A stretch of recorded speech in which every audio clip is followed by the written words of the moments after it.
صباح الورد. هقدم لكم النهاردة أقوى ماسك للبشرة والشعر مع بعض. لو لسه ما جربتيش الماسك ده فانتي فايتك كتير قوي. ماسك سهل وبسيط ومكون بسيط جدا، ولكن هو في الحقيقة كنز من الكنوز الربانية اللي متوفر عندنا في كل بيت او ممكن تلاقيه بسهولة. يلا بينا بدون مقدمات نبدأ حلقتنا بسرعة. بسم الله ما شاء الله لا قوة الا بالله، اللهم بارك.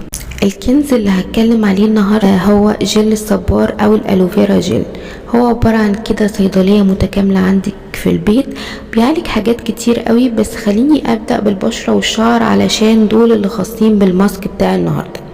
بالنسبة للبشرة، جل الصبار او الالوفيرا جل هو فعال جدا لعلاج المسام الواسعة، بيساعد على ترطيب البشرة، بيظبط افراز الدهون لاصحاب البشرة الدهنية. اما بالنسبة للشعر فهو بيقلل تساقط الشعر بنسبة كبيرة وبيقوي الشعر جدا.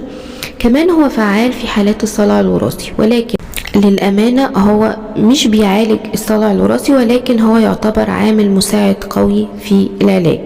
كمان بيدي لمعة حلوة جدا للشعر وبينظف فروة الراس من القشرة. تعالي اقولك ازاي تحضري الماسك دوت. بتجيبي نبتة الصبار، بتغسليها كويس جدا من بره، وبتبتدي تصفيها من عصارة صفرة كده. يعني مش بيفضل ان هي تبقى موجودة في الماسك ده لانه ممكن تأذي البشرة. بتصفيها لحد ما تنزل العصارة الصفرة دي خالص، بتنضفيها كويس جدا من بره.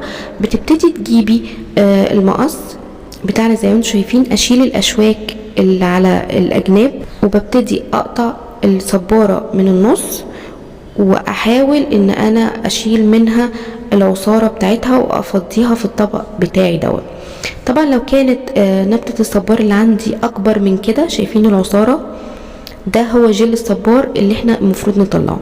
طبعا لو كانت النبتة اللي عندي اكبر من كده كانت هتسهل عليا كتير، بس هو ده اللي كان متوفر عندي، الحجم الصغير ده. طبعا انتي تقدري تجيبي الحجم الكبير، هيسهل عليكي كتير. خلوني اقول الاستخدامات التانية او الانديكيشنز التانية اللي ممكن اوظف فيها الصبار كنبتة طبية. بيستخدم موضعيا، بيدخل في تركيب الكريمات والمراهم اللي بتعالج الحروق والجروح والصدفية اللي بتصيب البشرة وحب الشباب كمان.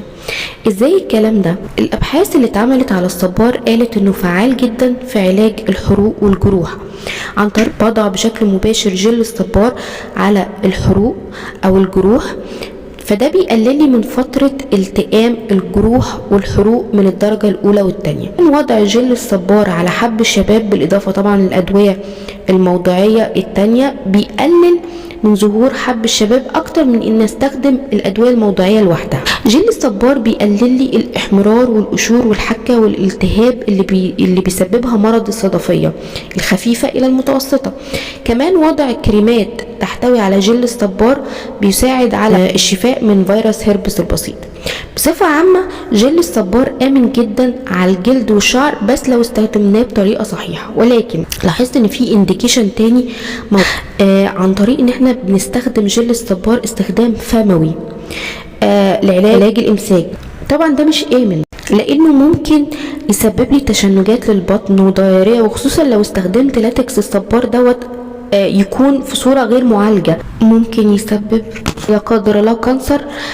وكمان لو استخدمت او تناولت جرام واحد في اليوم من لاتكس الصبار لعدة ايام ممكن يسبب لا قدر الله فشل كلوي ويؤدي الى الوفاة، لانه مفيش ابحاث اثبتت امان وفاعلية الجل الصبار لو اتاخد عن طريق الفم. عشان كده لا يوصى باستخدام لاتكس الصبار عن طريق الفم. تعالوا نرجع للماسك بتاعنا النهاردة ونشوف هنحضره ازاي. انا كده خلصت كل الكمية اللي عندي وطلعت منها جل الصبار. هاخد الكمية دي واروح اضربها في الخلاط على سرعة عالية بدون اضافة مية، بحيث ان انا احوله من الصورة الصلبة للصورة السائلة. شايفين هو قدامي سائل خالص وعلى الوش فيه فوم كده. ببتدي اضيف اول مكون معايا معلقتين من زيت جوز الهند، طبعا من مكان موثوق فيه، بيور زيت جوز هند بيور. وابتدي اخلط لحد كده الماسك هيبقى مناسب جدا للبشرة. قبل ما ابتدي افرده على البشرة ببتدي استعمل سكراب، بنضف البشرة كويس وافرد عليها السكراب وابتدي احرك حركات دائرية كده علشان انضف البشرة من اي حاجة. بشرتي بمية فترة عشان انضفها من الماسك، وبعدين وافرد عليها الماسك. سيبه لمدة تلت ساعة واغسله بمية فترة وارطب البشرة كويس بالمرطب بتاعي. بعدين هنقل الماسك بقى في حتة تانية خالص علشان يبقى مناسب للشعر. ببتدي اضيف معلقتين من زيت كيش كينج للماسك، ده تاني مكون عندي بضيفه، وبخلط كويس. بعد كده بجيب زيت الثوم او اونيون جارليك اويل، زيت البصل والثوم مع بعض. الزيت ده يعني قوي جدا للانبات وبيحتوي على مجموعة جميلة قوي من الزيوت زي الانيون اويل، جارليك اويل، جوجوبا، ارجان، خلطة كبيرة وجميلة كده من الزيوت. بضيف برضو معلقتين منه. على فكرة انا مش بعمل ريفيوهات عن برودكتس او اي حاجة، جاست ان انا بعلي قيمة الماسك وهقولك على البدائل اللي تحطيها لو انتي مش متوفر عندك البرودكتس دي. وابتدي اميكس الخليط كويس جدا.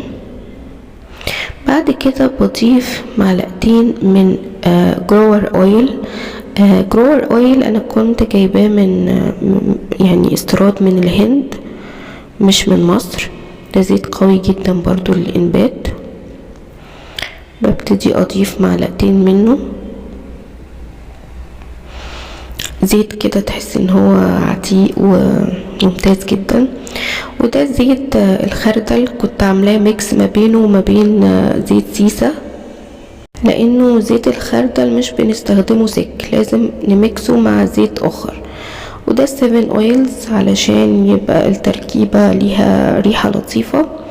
وده رينغابوري، طبعا زيت مشهور برضو قوي للانبات، رينغابوري هير لايف. ببتدي اضيف منه معلقتين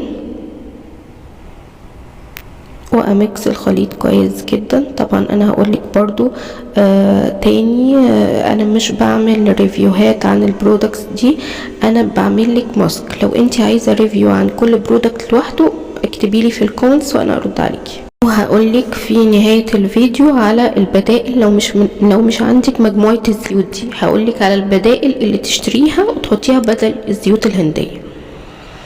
عملت ميكس والفوم اللي كان على الوش ده هدي، وكده هيبقى الماسك جاهز لان انتي تحطيه على شعرك. بتبتدي تحطيه بطريقة معينة من اول فروة الراس لحد اطراف الشعر، تمشيه على الشعر كله من اول فروة الراس لحد اطراف الشعر مع مساج دائري خفيف عشان تستفيدي بكل الزيوت دي. وتبتدي تسيبي مجموعة الزيوت ما بين 2 ل 3 مش اكتر، الماكسيموم 3 ساعات. ولو عايزة تزودي الامتصاص ممكن تحطي البرو كاب اللي قدامك ده بيعمل حرارة، بس طبعا ما بيتحطش بشكل مباشر على الشعر. بتلفي الشعر بقماشة قطن وبعد كده تحطي البرو كاب ده عليها، تبتدي تشغليه لمدة نص ساعة ويبقى كده انتي استفدتي بالماسك وتقدري تغسليه ومفيش مشكلة. طريقة الغسيل انتي بتغسلي بالشامبو كويس جدا وتبتدي تستخدمي حمام كريم وكمان بلسم. بتبتدي تحطي حمام الكريم مش على فروة الراس، على الشعر نفسه، وتسيبيه لمدة نص ساعة، من تلت ساعة لنص ساعة، وتشطفيه. وتحطي البلسم تسيبيه 5 دقايق وتشطفيه بماء فاتر، بمية فاترة، ولا هي سخنة قوي ولا هي ساقعة قوي. ده طبعا حمام الكريم اللي انا استخدمته في الماسك هو الكيش كينج. في طبعا حمامات كريم اعلى منه بكتير، بس انا يعني بمناسبة الزيوت الهندية فانا حبيت اكمل المجموعة واخترت حمام كريم كيش كينج. تقدري تستخدمي اي نوع واي نوع برضو من البلسم. هقولك دلوقتي على البدائل لو غير متوفر عندك الزيوت اللي انا ذكرتها في الفيديو. تقدري تستخدمي زيت جوجوبا، زيت الزيتون، زيت جوز هند، زيت خروع، زيت سمسم. تقدري تستغني عن اي مكون فيهم لو مش متوفر عند حضرتك. لحد هنا خلصت حلقتي، ليكم مني ارق التحية والسلام عليكم ورحمة الله وبركاته.